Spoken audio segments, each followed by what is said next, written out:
Ce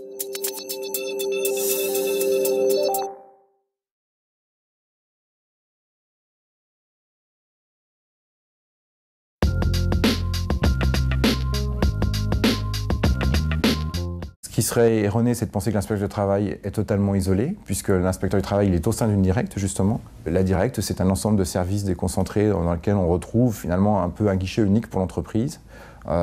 Et donc, derrière l'inspecteur du travail, il y a tous les services de la directe, et puis il y a aussi ce qu'on appelle nos propres équipes pluridisciplinaires, c'est-à-dire des médecins inspecteurs ou des ingénieurs, qui sont en capacité aujourd'hui d'avoir des analyses un petit peu plus approfondies et pas uniquement juridiques.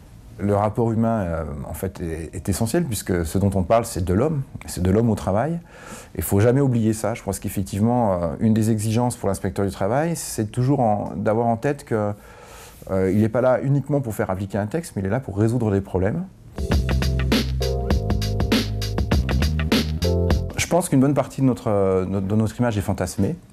Alors quelque part, il faut peut-être l'assumer parce que nous sommes un organisme et un organe de contrôle, donc il n'y a pas d'ambiguïté sur le fait que l'inspecteur du travail, il exerce des activités, des prérogatives de puissance publique et qu'à un moment donné, donc il peut être amené à exercer un pouvoir de sanction. Ceci étant, quand on regarde là aussi les statistiques, on s'aperçoit que très peu, une part très faible de l'activité de l'inspection du travail se traduit par des procès-verbaux et par des condamnations. Statistiquement, une immense majorité des activités de l'inspection du travail se traduit par des observations, donc on pourrait appeler des conseils ou des rappels à la loi.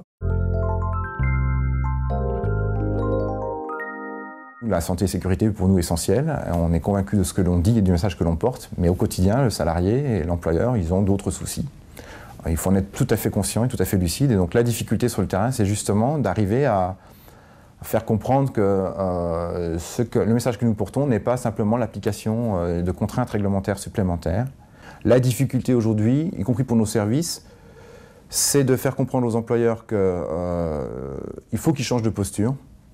Il faut qu'ils aient une attitude beaucoup plus proactive vis-à-vis de la santé et sécurité, qu'ils ne soient pas dans une logique d'application stricte de texte, mais toujours d'anticipation des risques qu'ils font courir à leurs salariés. L'appropriation de la culture de prévention, si elle ne passe pas effectivement seulement par des textes, parce qu'il y a une partie texte qui est importante évidemment, mais encore une fois, je pense qu'aujourd'hui on les a, elle passe beaucoup par la formation.